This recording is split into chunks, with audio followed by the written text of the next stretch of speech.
नमस्कार, जोहार। चलिए जानते हैं झारखंड की ताजा खबरों को, लेकिन उससे पहले अगर आपने अभी तक इस चैनल को सब्सक्राइब नहीं करो, सब्सक्राइब कर लें, जिससे कि आपको झारखंड की ताजा खबर रोजाना मिलती रहे।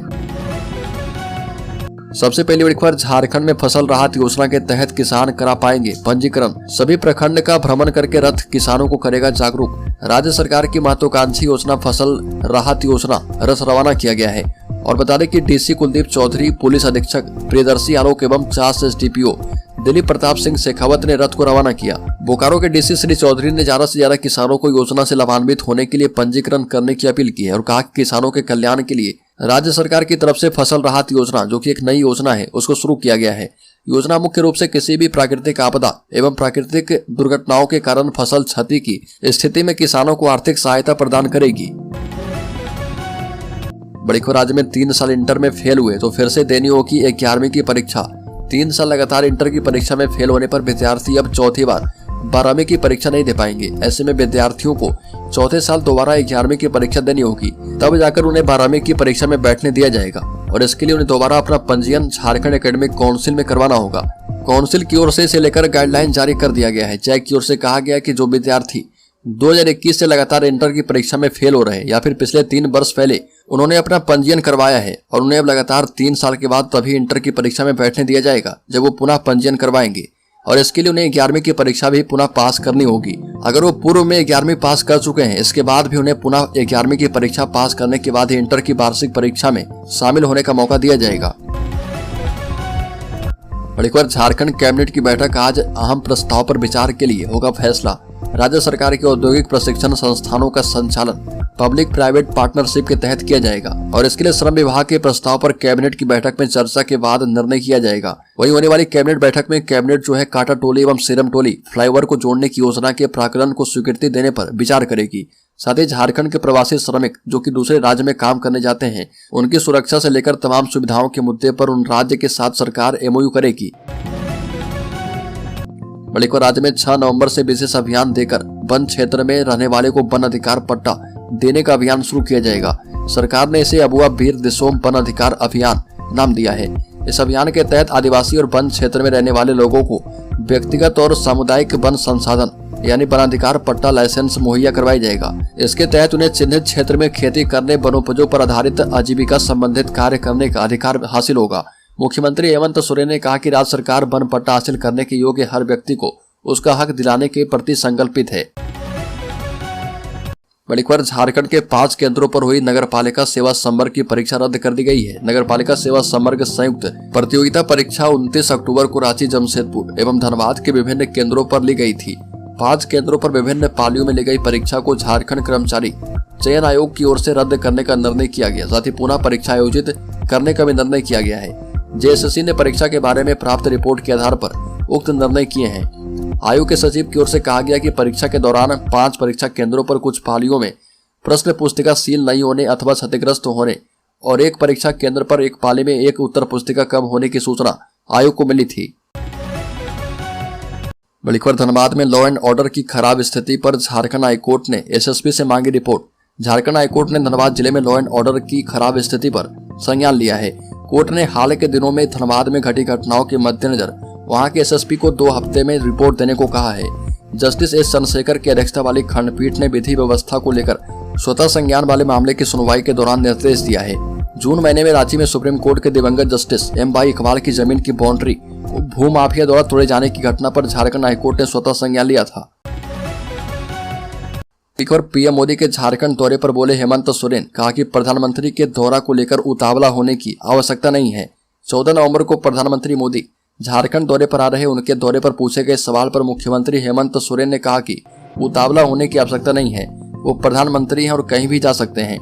दीपों का त्योहार दीपावली आने में भले ही अभी वक्त हो, मगर इसको लेकर रौनक शुरू हो गई है। बाजारों में जहां दीपोत्सव की तैयारी शुरू हो गई है, वहीं हर वर्ष की भांति इस बार भी झारखंड IAS वाइफ्स एसोसिएशन जेसोवा की ओर से दीपावली मेला की शुरुआत की गई है। बड़ी खबर, झारखंड में इंडिया गठबंधन के लिए सीट शेयरिंग नहीं है आसान। वाम मोर्चा ने 3 लोकसभा सीटों पर ठोक दिया है दावेदारी। पूरे देश की विपक्षी पार्टियों को एक करते हुए जहां इंडिया गठबंधन का गठन करके विपक्षी एकता की बात कही जा रही है, वहीं सीट शेयरिंग पर गठबंधन के अंदर लड़ाई देखने को मिल रहा। झारखंड में अलग अलग दल अलग अलग लोकसभा सीटों पर दावा ठोक रहे। और 2024 के लोकसभा चुनाव में दिल्ली की सत्ता से मोदी सरकार को बेदखल करने के लिए 26 पार्टियों का इंडिया गठबंधन बन तो गया है, लेकिन झारखंड जैसे राज्य में जहां सिर्फ 14 लोकसभा सीटें हैं, सीट बंटवारा आसान नहीं है। हालांकि पार्टियां अलग अलग तर्कों के सहारे अपने दावों को सही ठहरा रही है। राज्य की महत्वपूर्ण वामपंथी पार्टियां सीपीआई, सीपीआईएम और सीपीआईएमएल ने 3 लोकसभा सीटें क्रमशः हजारीबाग, राजमहल और कोडरमा पर दावा ठोक दिया है। सीपीआईएम ने राजमहल लोकसभा सीट पर उम्मीदवार उतारने का न सिर्फ राज्य कमेटी से प्रस्ताव पारित करवाया, बल्कि यहां तक कह दिया कि आवश्यकता पड़ने पर पार्टी दोस्ताना संघर्ष करने के लिए भी तैयार है। अगली खबर, झारखंड में 2 लाख से अधिक लोग डुप्लीकेट यूआईडी के सहारे कर रहे राशन का उठाव। राष्ट्रीय खाद्य सुरक्षा से जुड़े लाभुकों द्वारा डुप्लीकेट यूआईडी का उपयोग करके राशन उठाव का लाभ लेने के कारण देश में one nation one ration card की योजना को 100% लागू करने में परेशानी हो रही है। इसके लिए केंद्रीय खाद्य आपूर्ति विभाग ने सभी राज्यों को अपने अपने जिले से डुप्लीकेट यूआईडी की जांच करके सर्वर से हटाने का निर्देश दिया है। केंद्र से प्राप्त आदेश के बाद विभागीय निर्देशक दिलीप तिर्की ने सभी जिले के अनुभावजन अधिकारी एवं डीएसओ को इसे 100% सुधार करके विभाग को सूचित करने का निर्देश दिया है। झारखंड में 2,05,188 लोग जो है डुप्लीकेट यूआईडी के सहारे कई जगहों से राशन का उठाव कर रहे हैं। अगली खबर, अब साथ में जेल की रोटी खाएंगे शाहरुख सलमान। एक भाई ने लड़की को जलाकर मारा और दूसरे ने उसकी बहन का किया जीना दुश्वार। दुमका थाना की नगर पुलिस ने 1 साल पुराने मामले में पेट्रोल हत्याकांड में मरने वाली किशोरी की बहन को धमकाने के आरोप में सलमान खान को गिरफ्तार कर लिया है। उसे कोर्ट में पेश किया गया, लेकिन मामला जमानत धारा में दर्ज होने की वजह से उसे न्यायालय में जमानत मिल गई है। पुलिस के मुताबिक पिछले साल सितंबर माह में पेट्रोल कांड के शिकार मृतका की छोटी बहन ने सलमान पर धमकी देने और रंगदारी मांगने का मामला दर्ज करवाया था। पुलिस ने कई बार सलमान की गिरफ्तारी के लिए दबिश दी, लेकिन वह हाथ नहीं आया। गिरफ्तारी के बाद उसे कोर्ट में पेश किया गया, लेकिन जमानतीय धारा में केस दर्ज होने की वजह से उसे छोड़ दिया गया।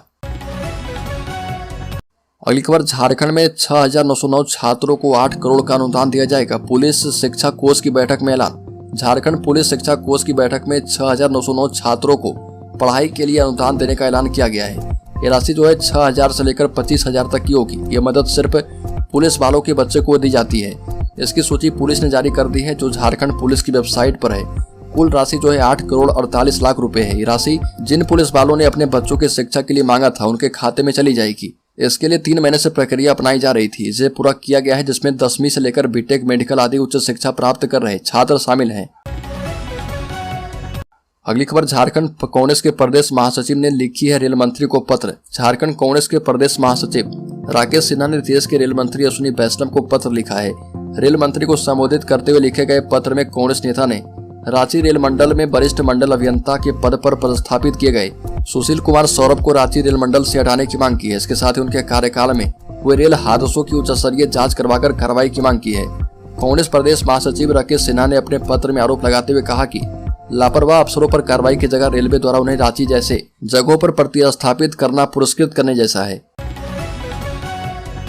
बड़ी खबर, गिरिडीह के सांसद चंद्र प्रकाश चौधरी ने कोयला तस्करी पर दिया बड़ा बयान। कहा कि पुलिस प्रशासन की मिलीभगत से दिन के उजाले में हो रहा कारोबार। कोयला तस्करी को लेकर स्पेशल ब्रांच की एक रिपोर्ट की मीडिया में आने के बाद गिरिडीह सांसद चंद्र प्रकाश चौधरी ने पुलिस प्रशासन की मिलीभगत से दिन के उजाले में कोयला तस्करी करने का आरोप लगाया और सांसद ने बोकारो परिसदन में मीडिया से बात करते हुए कहा कि राज्य के बड़े पदाधिकारी के नाम पर यह तस्करी की जा रही है, जिसको माफिया अंजाम दे रहे। सांसद ने कहा कि मैंने पहले भी सरकार को आईना दिखाने का काम किया है। स्पेशल ब्रांच की रिपोर्ट के बाद भी अगर कोयला तस्करी पर कार्रवाई नहीं होती है तो फिर से एक बार सड़क पर उतरकर सरकार को आईना दिखाने का काम करेंगे। ये भी कहा कि यह मामला काफी गंभीर है। बताते चले कि स्पेशल ब्रांच के अधीन काम करने वाले इंटेलिजेंस एसपी ने सूचना दी कि अवैध कोयले का कारोबार लगातार जारी है।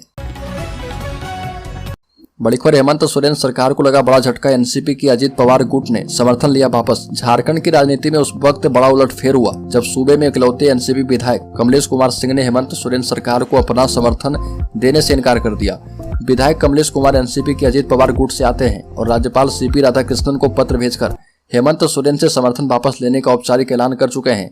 सरकार से समर्थन वापसी के बाद कमलेश कुमार सिंह ने कहा कि जब हमारे नेता विकास कार्य के लिए जिले का दौरा करते हैं तो उन्हें महत्व नहीं दिया जाता और मैं बहुत निराश हूं। मुझे उम्मीद थी कि जब मैं सरकार को समर्थन दे रहा तो मेरी बातें सुनी जाएगी, लेकिन दुर्भाग्य से सरकार ने किसी भी नेता को गंभीरता से नहीं लिया है।